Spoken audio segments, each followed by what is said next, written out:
la verdad es que hoy en día estamos confrontando un sinnúmero de situaciones y que muchas veces tenemos que mirar lo que es el cuerpo de Dios, lo que son los líderes, que la mayoría de las cosas que están pasando proceden del tipo de liderazgo que están surgiendo en los últimos tiempos.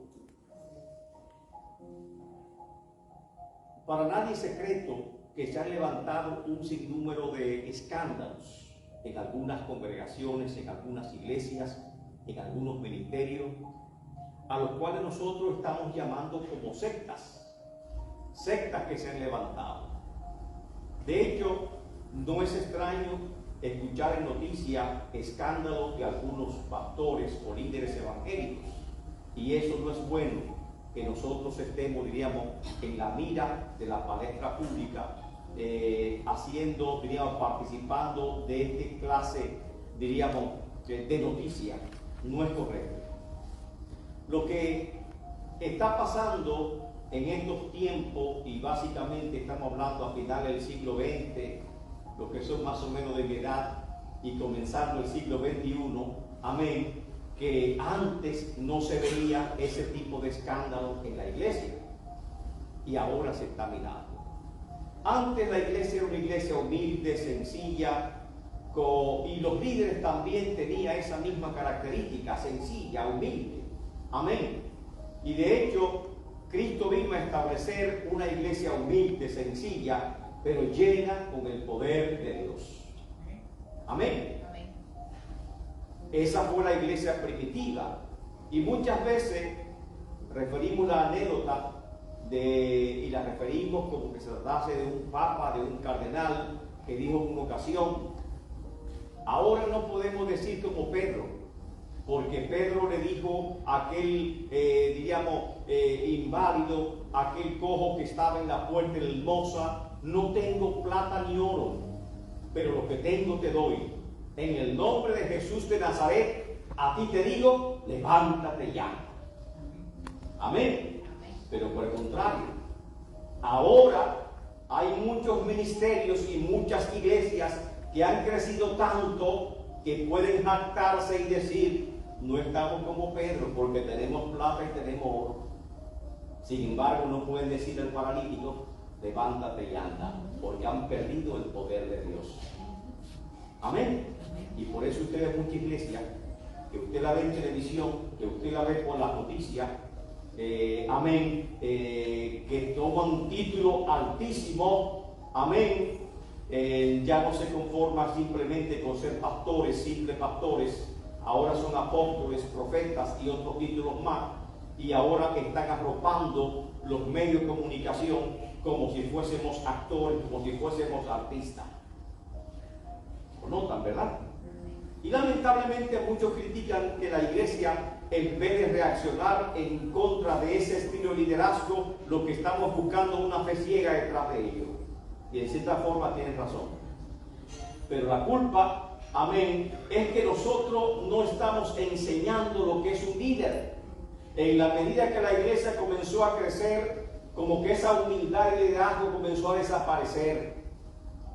Y ahora, en lugar de esa sed, de esa hambre por servirle a Dios, de esa sed y esa hambre por ser semejante a Cristo, ahora hay una hambre de dinero.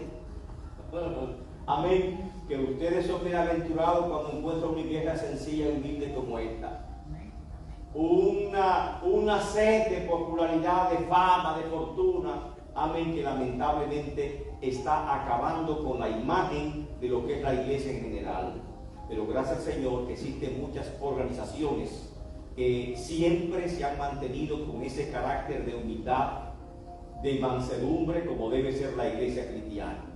Y hoy vamos a aprender del ejemplo de un gran hombre de Dios que fue Nehemías, y su estilo de liderazgo, que fue un estilo de liderazgo que fue grandioso, y creo que hoy queremos aprender de él. Amén.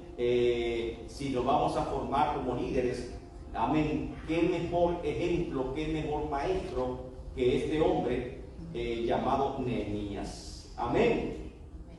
La situación que Dios llama a Nehemías es una situación crítica, bastante crítica. Amén. Hablamos de un contexto histórico, porque hay que saber, amén, en qué momento Dios llama a Nehemías. Todos queremos ser líderes, pero queremos ser líderes en tiempo bueno. Amén.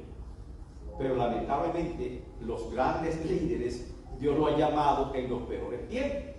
Y ahí es que surgen los grandes hombres y mujeres de Dios que Dios llama en los peores momentos de la historia de la iglesia cristiana, que hay que tomar decisiones que son, que son duras. Ahí es que nos llama el Señor. ¿Y cómo saber si somos o no creyentes de verdad si el Señor no nos prueba? Ese es el momento de las pruebas que nosotros salimos a relucir como buenos cristianos. Amén. Como dice el coro, no sé si es nuevo o viejo, creo que es viejo.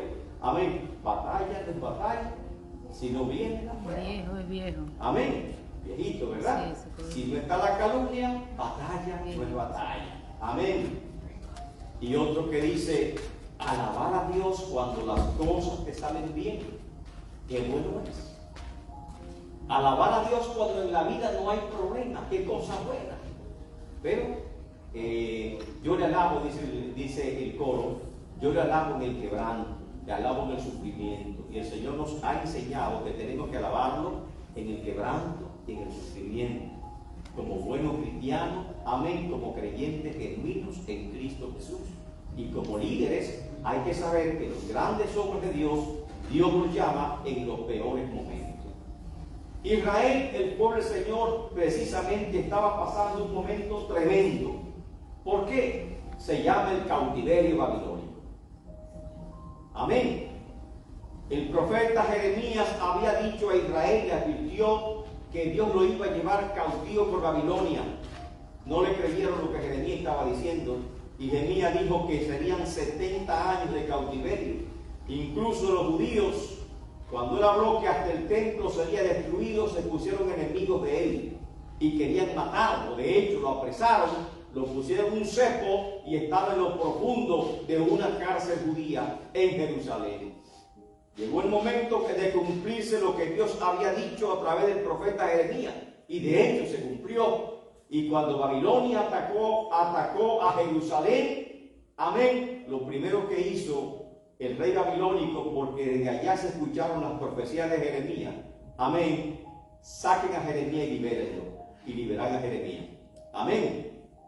Pero el cautiverio babilónico fue tremendo, fue en 3 etapas, no fue un hecho aislado, porque parece que Dios trata con nosotros y va tratando y tratando para ver si nosotros, amén, nos rendimos a Él y cambiamos, porque aún hay tiempo de arrepentimiento.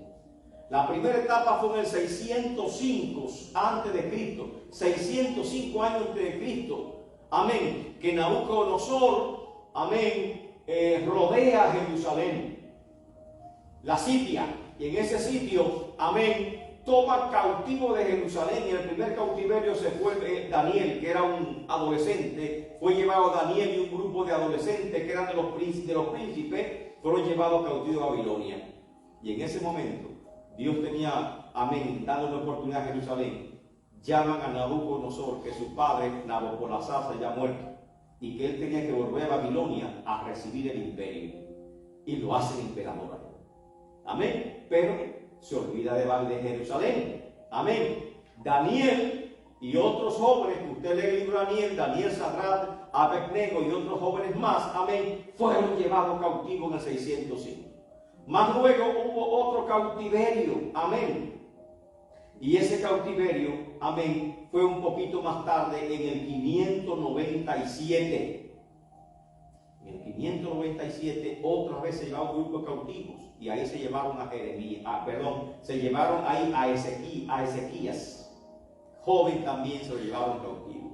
Y el último cautiverio fue el 587, que ahí destruyeron a Jerusalén. Los muros fueron destruidos, la ciudad fue quemada, incendiada, el templo también fue saqueado completamente e incendiado. Amén. Prácticamente no quedó piedra sobre piedra, como dijo Jesucristo. Amén. La segunda ocasión. Y así mismo pasó con el templo de Jerusalén.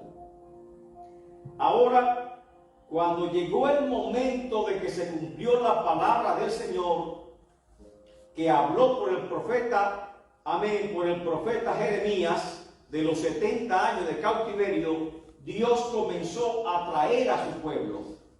Y lo trae en 3 etapas diferentes. La primera etapa, amén, no sé si estamos viéndolo aquí, fue con el decreto de Ciro. Cae el imperio babilónico. Babilonia no quería que los judíos regresaran. Se levanta un imperio nuevo. Ciro, el imperio medo-persa. Amén. Entonces el rey Ciro dio un decreto permitiendo que todos los judíos que quisiesen regresasen otra vez a Jerusalén. Y comienzan a regresar a Jerusalén. Amén. El grupo numeroso de judíos. Alabado el nombre del Señor. Y él fue el más numeroso porque aproximadamente 50.000 judíos regresaron en esa ocasión con ese decreto de Ciro. Y abrieron las puertas y comenzaron a regresar masivamente a Jerusalén. Siguieron regresando familias, amén, y grupos que, amén, que deseaban, que anhelaban a Jerusalén. Pero, ¿qué había en Jerusalén? ¿Qué le ofrecía Jerusalén? Nada. Sus ciudades fueron quemadas, saqueadas. No había nada, era para reconstruir. Es como usted tiene una noticia que pasó un siniestro, que pasó un huracán, que pasó una tormenta, que pasó un terremoto y la ciudad de origen suya ya no queda nada. Usted dice, pero si ya no queda nada y todo el mundo se mudó, ¿para qué yo voy para allá?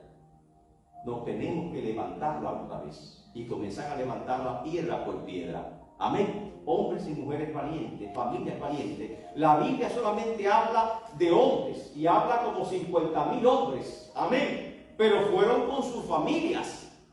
Que esos 50.000 hombres con su familia, amén, significa que estamos hablando de un número considerable de personas que fue en el primer viaje con el decreto de Ciro. De la nada, al desierto, a levantar, a edificar a Jerusalén.